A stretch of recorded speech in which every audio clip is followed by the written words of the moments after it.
to the Advisor Lab. We're live here at Citywide Miami. I have Trey Prescott, Director of Business Development. Thanks for joining us, Trey. Thanks for having me. Really appreciate having me here. Is this your first time at Citywide? First time at Citywide, first time sitting down, first time doing media over here. So it's been a great event and really just great people from all across the industry, in my opinion. How's your experience been so far? It's been terrific. This is our second year doing Citywide, and we've been big early adopters to the Future Proof concept. And I mean, what a turnout, right? We got beautiful weather. We got tons of different teams, advisors, vendors, technology layouts. It's awesome. So tell the audience a little bit about your firm. Thank you. Well, first off, I'm Director of Business Development for Advisory Services Network. We're a turnkey independent RIA platform. Celebrate roughly $12 billion, 290 IARs across the U.S., 195 independent shops. So really what we do is we specialize in giving RIAs, IARs, wherever you are in the industry at 22 or 92, the opportunity to have your own firm, own your own LLC, throw off the back office onto our shoulders so you can focus on two things: managing your current clients, producing more clients, and taking advantage of the time value equation. Because really what we're here to answer for is everyone is at a scale in this industry. There's only so much scale that you can have, and there's only so much time in the day. So whether it's a custodial partnership giving you issues or a technology vendor, come utilize our scale, our back office, our platform, and really sustain your business all the way from launching it out in the earlies to inception and creating a legacy and succession plan for your family.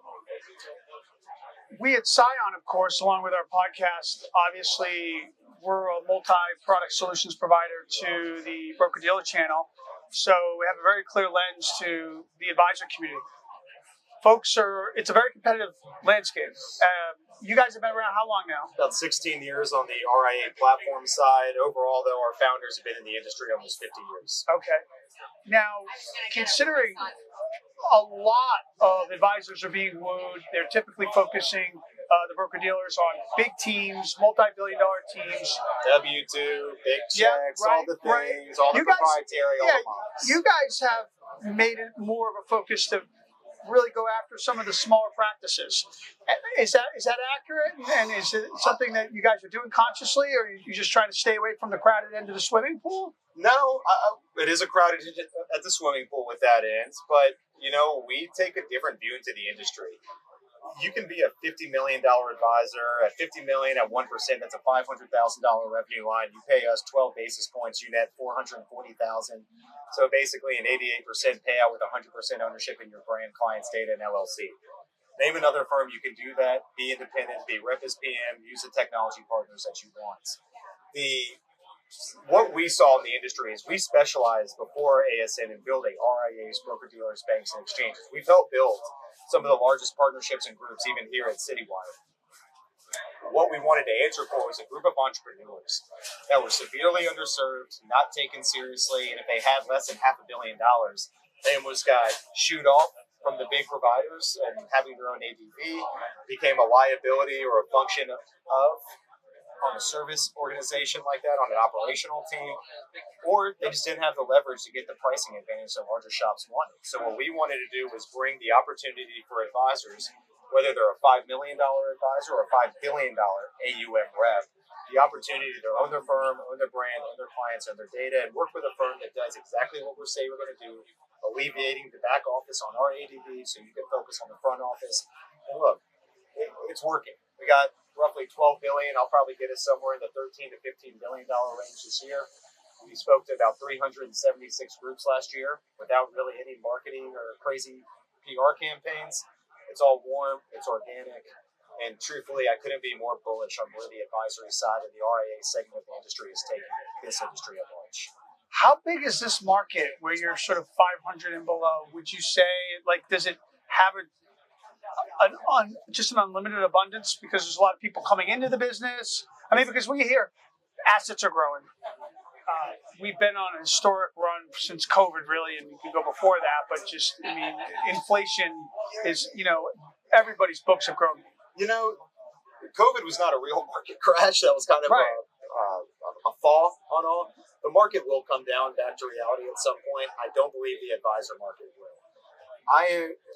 I just saw a $18 million advisor, or I just personally launched out an $18 million rep from a wirehouse. 10, 15 years ago, that would have never happened. At the same time, most people, whether you're a man or a woman, especially under the age of 35, are looking around saying, you know what?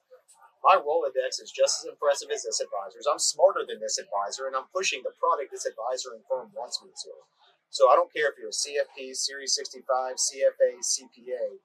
All of you have the opportunity across the board to capture your independence, optimize the wealth side, serve those clients and make a difference for their families for generations, but also create a business that's a legacy for you and your family moving forward.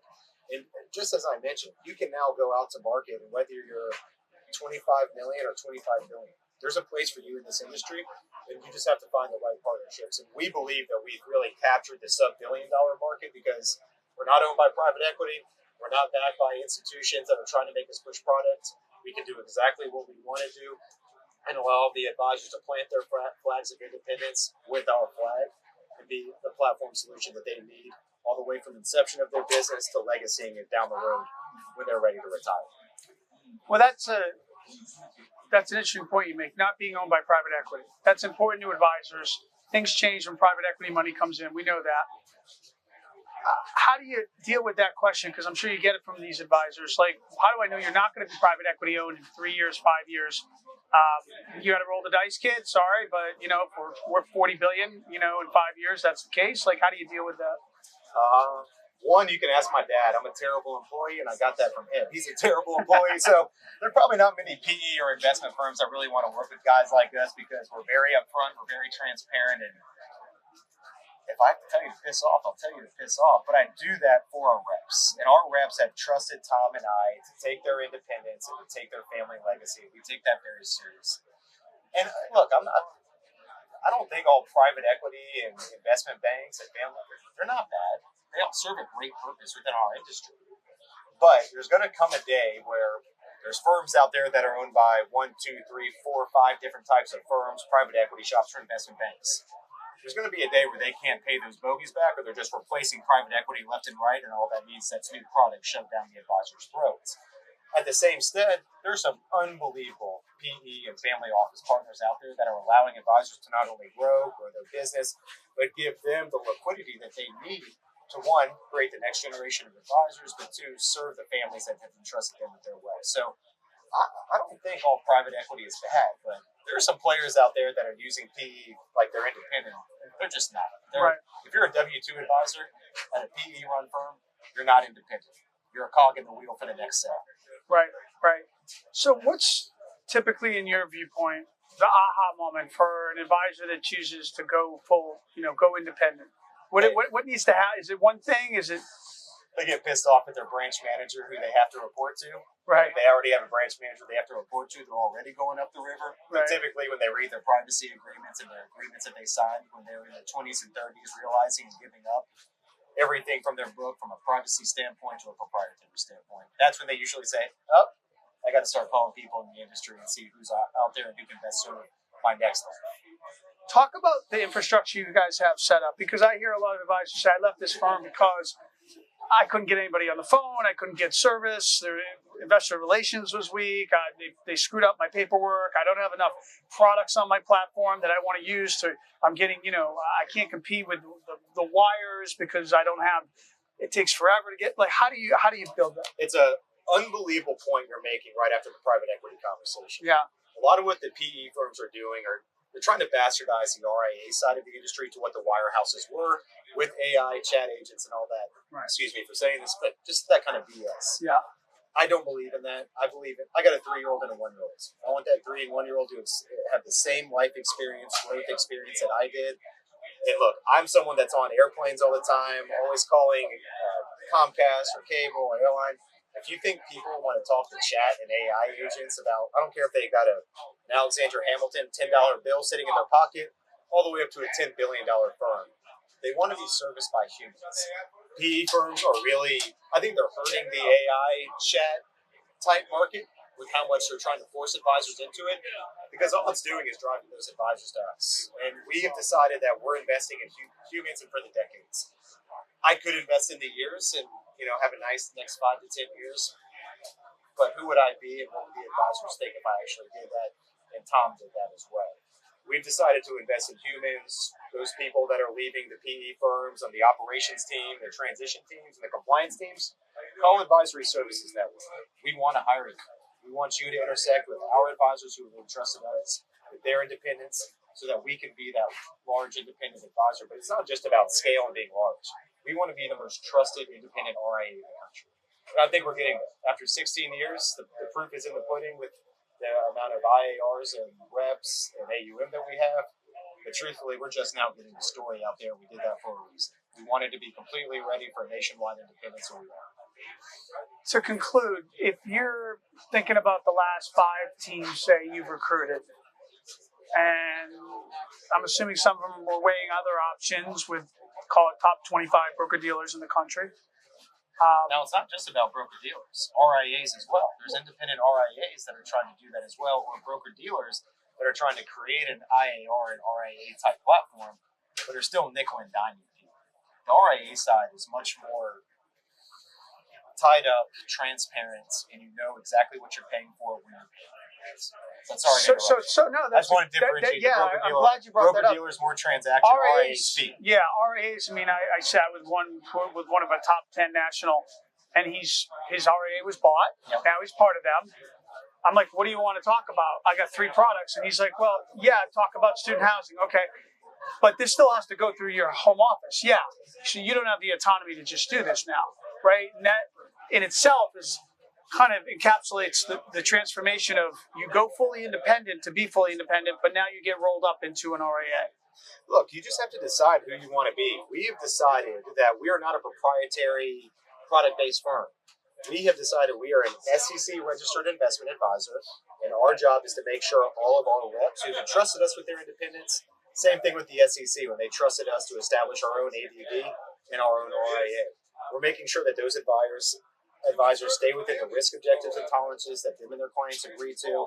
They're not going out promising a crazy performance or proprietary product without, footnotes. Right. It's about telling you and being transparent of who you are and what you're trying to do with your clients. Is your secret sauce essentially, look, you want complete autonomy to do what you want to do. We're going to provide you with the back office support. For that, we obviously get paid to be, but let me finish. But you're not going to be completely constrained. Do they have complete autonomy? They got to still kind of do what you guys say they can do, what products they can use. Is there a difference there between like how you guys set it up for them and other firms? All of the advisors at ASN are rep as PM. Okay. They can choose. It's our job to make sure that they are honoring the risk objectives and tolerance. Really what it gets down to, Derek, is transparency. Be who you are, be who you say, do what you say you're going to do, the rest of it takes care of itself. And that's why we're at almost $13 billion in nationwide AUM, and I haven't had to pay for our groups like most of my competitors do, or offer a big upfront check on a 5, 7, 10-year trough. We want advisors who want to be independent, but platform independence, for a lot of advisors, is the best way to go, especially with the scale, service, and really, when it gets down to it, the time value equation. Not everyone has enough time to run their own RIA. Not everyone wants to give that time because after all this, this is a great conference. We also have family we got to get back to and we want to spend time with as well. So you got to really decide who you want to be and who are the best partnerships to support you in that. And we at Advisory Services Network think we can give a great platform and solution from the inception of your business all the way to the legacy and succession of your business. Well, Trey, this was great. I appreciate you coming on today. Enjoy the rest of the conference and good luck to your firm. No, great job, Advisor Lab. Thank you for hosting ASN, and we look forward to growing our relationship moving forward. Awesome. Thanks so much, Derek. You got it. This video is for informational purposes only and should not be considered or relied upon as investment advice. It may not be copied, quoted, or referenced without Cyan Investment's prior written consent. Do not rely upon any opinions, predictions, or forward-looking statements contained herein. The views expressed do not constitute an offer to sell or a solicitation to purchase securities, nor do they constitute the endorsement of a particular asset class or investment strategy. Neither Cyan Investments nor its affiliates and/or subsidiaries warrants its completeness or accuracy. Certain information contained in this video may constitute forward-looking statements that may be inherently unreliable, and actual events or results may differ materially from those reflected or contemplated herein. Scion Investments expressly disclaims any obligation or undertaking to update or revise any information included herein. The views expressed by the guests or participants are their own and do not necessarily reflect the views of Scion Investments, LLC, or any of its subsidiaries, officers, or staff. Please be aware of the real risk of loss in following any investment strategy. No investment strategy or asset class referenced herein is intended to be construed as investment advice. You should make an independent, informed decision regarding any investments or strategies only after reviewing all relevant offering or disclosure documentation with your financial professional, and after considering your objectives, risk tolerance, and best interest before making any investment in any financial product. Registered personnel should review any business development initiatives addressed herein with their respective compliance and legal departments. Coverage of such topics should not be construed as compliance or legal advice. It is at the discretion of each respective firm if such practices are consistent with firm policies and procedures.